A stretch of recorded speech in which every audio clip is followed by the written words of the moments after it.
Hey, this is Mike G coming to you again from Indianapolis, online community magazine, House of Genre Underground Music Box. I'm here live with the pioneer of the gospel industry, none other than Mr. Dr. the great, the dynamic Leonard Scott. We're in his studio live, coming to you from his studio. I'm going to introduce him now. Many of you know him, and some of you that might not know all of his accomplishments, we're going to get there today. Dr. Scott, it is a pleasure to be with you again in your home, your place, and we feel at home. How are you doing today? Doing good. It's good to have you here, Mike. Thank you so much. I appreciate that. Appreciate it. Just want to let the people know who you are and what you got going on here. Where are we at, and what do you do? What do you call this place? Well, this is our studio is actually called the Rock Studio, and we have various studios. This is one aspect of the studio. We have a large room at one location. This is sort of a smaller room. We have also a video studio, but this is a place where we do some of our recording and editing or whatever. And you know, we're into propagating the gospel through recorded music and DVDs, and that's what we do. We've been doing it for long time. I think it's like 34 years now, since 1976. And I know a lot of times when people in the gospel industry, we have to go through something before we get to the mountain. And being that you're at the mountain and you're still climbing the mountain, give us some, let us know some of your struggles that happen in your gospel industry. You know, a lot of times we hit a brick wall and then we say, okay, let's regroup. Something that you want to tell us that will inspire others to continue to go on in their music careers. When we started TYSCOT Records back in 1976, we actually started in order to have a label to put our church recording on. It was Christ Church Apostolic Broadcast Choir back at that time, doing a record, and we didn't have a label, and so put this label together. And then after we put out that first recording, it was called Feel Good, and we put that out and had a modicum of success. But then other artists came to us and asked us if they could use our label, and the label just kind of grew from there. And I remember being at the Gospel Music Workshop of America, the Announcers Guild, where all the radio announcers from all over the nation come together, and they would give recording labels the opportunity to present the recordings that they had coming out, and I can remember being there, you know, basically begging them, you know, please play my record. You know, because you know, we had all new artists, you know, and we didn't have like a strong established artist on our label, and I remember a young man coming up to me afterwards, and he told me, he said, you know, Dr. Scott, he said, I want to help you out. And he told me that he had this record and that everybody wanted. He was a pastor from up in Cleveland, Ohio, the Reverend Bill Sawyer, and he said, you know, I'm a pastor, I don't have a record company or anything, I got this record though, and he said, I'm going to let you take it and run with it. And when he did that, things kind of turned around. There was a song on his album. At that time, there were albums. There were these big 33 1/3 deals, and he had this song about. I think she was like 90 years old. This old mother. She used to be a bar singer when she was young. And God saved her, and she was singing this song, "Jesus Keep Me Near the Cross." Wow. And they wanted it all over the country. That kind of flipped the script for us, because usually I would be on the phone calling radio, we play my record, and we not home, you know. and the stores, you know, will you take it in? We don't need none right now. Right. But now they were calling me, you got that Jesus Keep Me Near the Cross, right? And so it kind of gave us an opportunity, right, to get on the map. Right. Yeah.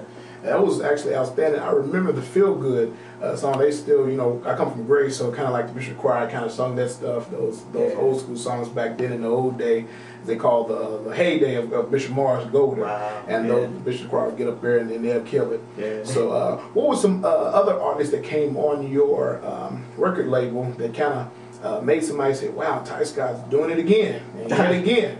So who was that one person or a couple of people that came and helped build the TYSCOT name?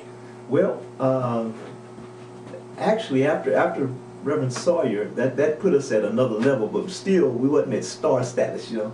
And I can remember I had hired a guy up in Detroit to do A&R work for us, and I remember he called me on a Saturday morning, and he said, "Doc, we got us one. We got us one." And he started playing. You know, back then they had little cassette tapes that they send in for their demo tapes, and he started playing this demo tape for me over long distance. I had to pay the long distance, and I said, "Man, that's pretty good." He said, "Man, you ain't heard nothing yet. Listen to this." He played 3 or 4 songs. I said, "Man, just sign him, sign him."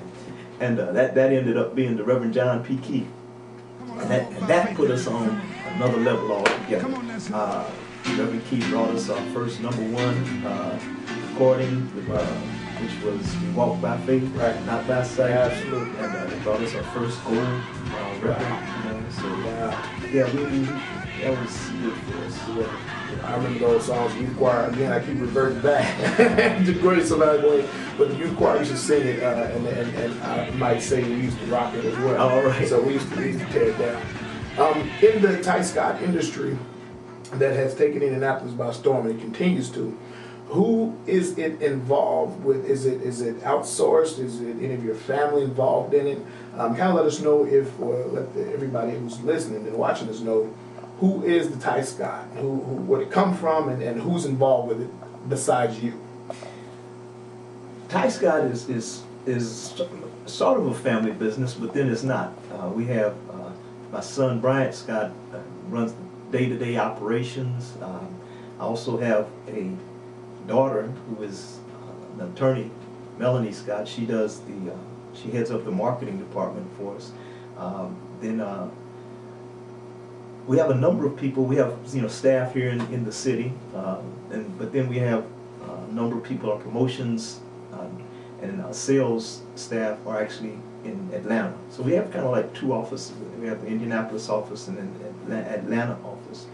We also have a distribution wing, which is TYSCOT distribution, where we actually distribute other labels besides TYSCOT.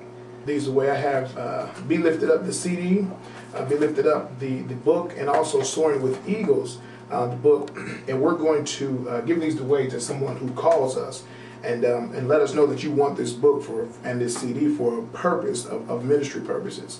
So once we give them away, everybody, it's first come, first serve. So if somebody else wanted it, how can they get this book, or where can they go to get this book?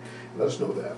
Well, if you're in Indianapolis, you can come to my office, and we can give them to you. That's at 5501 East 71st Street here in Indianapolis, 46220.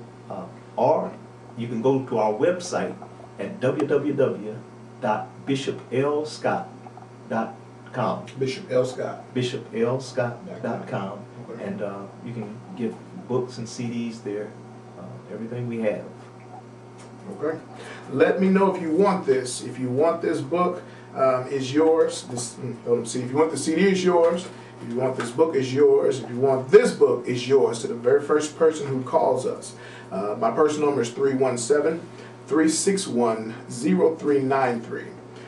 These books are going to go fast. I believe they're a hot commodity, and they're actually will bless somebody's soul. So let us know if you want it. It is yours. We want to thank Dr. Scott for allowing us into his humble home and allowing us to talk about TYSCOT Records. You're a wonderful person. I've been knowing you for at least a couple of years now, and I've developed a rapport with you, and I've learned to respect who you are in the industry and what you've done. And I believe once people see you in another light, they'll say, okay, I don't just see him on stage hopping around.